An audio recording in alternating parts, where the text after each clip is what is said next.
the negative is gone, but the print, that's all we have with this. Okay, so Harold Egerton also did a lot of stuff with human movement. And capturing human movement in a two-dimensional frame with what they call a strobe motion. So you leave the shutter open and you bombard it with strobe light, creating multiple exposures and allowing us to see movement in action. Here we see some more of Harold's work, tennis, baseball. What's really interesting about this is, can anybody see the bending of the shaft?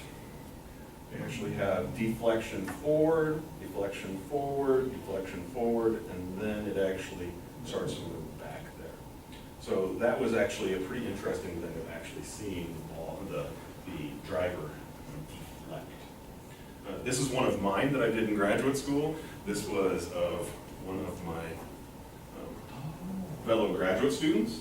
This was with strobe light, left, how many of you guys have used a Pentax 1000? KM. The KM, yes, the Pentax, yeah, that was like the AK-47 of cameras. Everybody had that camera. Anyways, I shot that with this, leaving the shutter open and having a strobe light.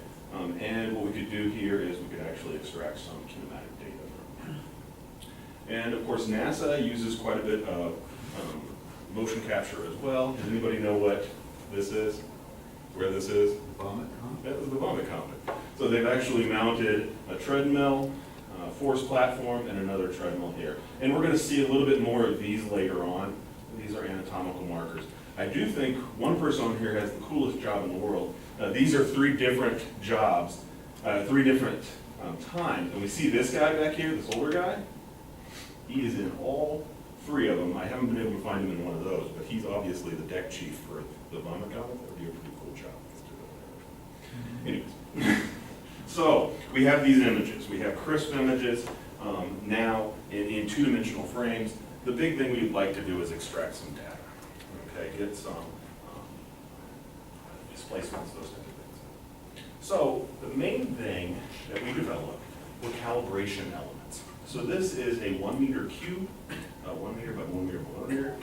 We're only looking at this plane at this point, but what this allows us to do is if we take either the strobe rate or the frame rate of a video image, we can now extract data for those. If we superimpose a Cartesian coordinate system, which this cube will allow us to do over the image. And we can get displacement, velocity, acceleration, and we can get those over a fairly long video. The only problem with this is that it's in a single plane. Okay, so this is only good for this plane, which it's all right if we're looking at a specific movement and we can keep the subject in that plane. However, obviously within the naturalistic environment, it's fairly difficult to keep the subject in a single plane. Now, within my biomechanics class over in Canese, we actually use a very similar technique for our coefficient of restitution lab. And here we can see we have a 1 meter object, we have a drop distance, and then we have a rebound height. And we can calculate coefficient of restitution based off of that.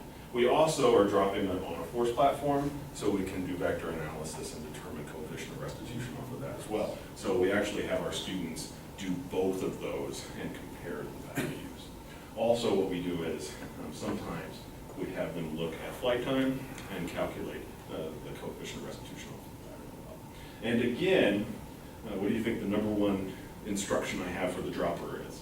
Don't hit it on your toes. Don't hit it on your toes, and make sure that you're dropping it right in the plane, because if you're not dropping it in the plane, that means our reference is no good. And that's harder than you would think. It is much harder than you think. What is the hardest is sometimes I have them drop a jawbreaker, Yeah. the little tiny jawbreakers. Coefficient of restitution is extraordinarily high on a jawbreaker. But that is actually the hardest to get, because it's in a regular surface, so when it hits, it'll... Whatever wants to be. Your question? No. Okay. I do. Yes.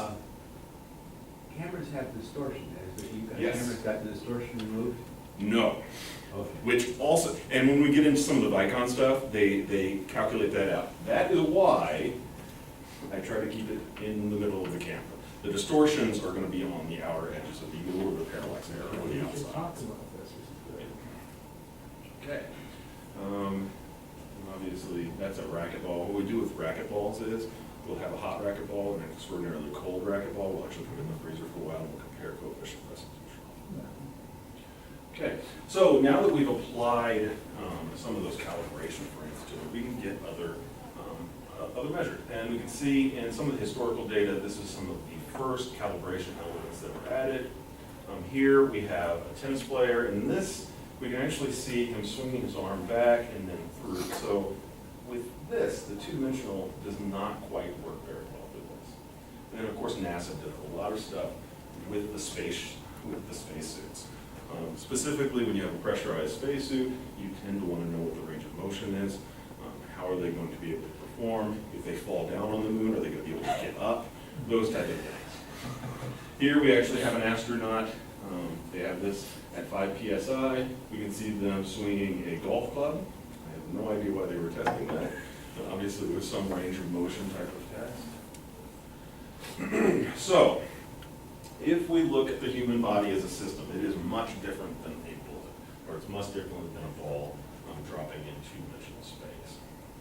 What we do in biomechanics is we separate the body into several different segments. So typically we use the most rigid forms of the body, so feet, shank, hips, the arms, the head. Anything that is fairly rigid, we'll go ahead and make that into a segment. One of the bigger things that still is a problem within biomechanics is the torso. Generally, the torso is treated as a rigid body with the assumption that it is rigid. However, it is very difficult to assume that the torso is rigid. Okay. So again, we separate them out in these segments, and then we typically will use these anatomical models for any calculations that we want to make. Now, one of the big things that we want to look at, we're going to get to that, is some of the smaller elements of what these segments are, center of mass of the segments, volume of the segments.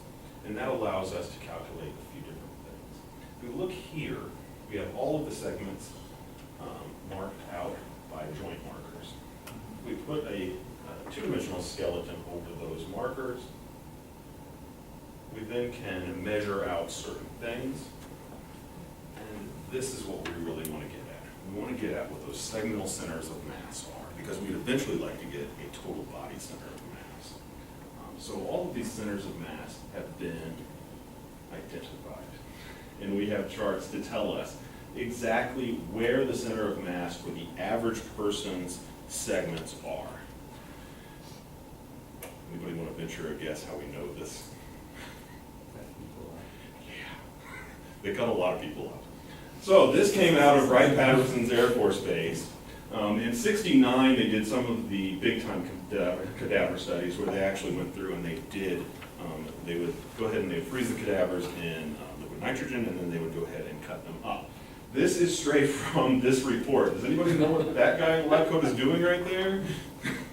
It looks like he's holding a shank on a string and actually getting the ball. Yes, exactly. They did that, and then they did what's called knife edge experiments, where they would actually put the segment on a knife edge and determine where the center of mass for any given segment was. Okay, so these studies actually got fairly gruesome. They would actually go in and they did quite a bit of segmental center of mass work. If we get back to here, that actually gives us an equation. Once we know where the segmental center of mass is, we can actually go through and identify those segmental centers of mass within the two-dimensional frame that has been set up by our calibration element, and then we can calculate where the segmental center of mass, or the total body center of mass is for that individual in the frame. Okay. The total body center of mass becomes really important when we're looking at things like sprint start. With the sprint start, we'd like to see how high they are when they leave, what projection angle they are when they leave. Go ahead, Bill. I was going to ask a question about Yeah, go the ahead. previous slide. Those P's must be the mass of the segment over the total mass. Yes, yes. And then, so that becomes a very important measure, and we're gonna see that repeatedly here in a little bit in all of our three-dimensional imagery techniques. But one of those was on that slide, and the guy survived.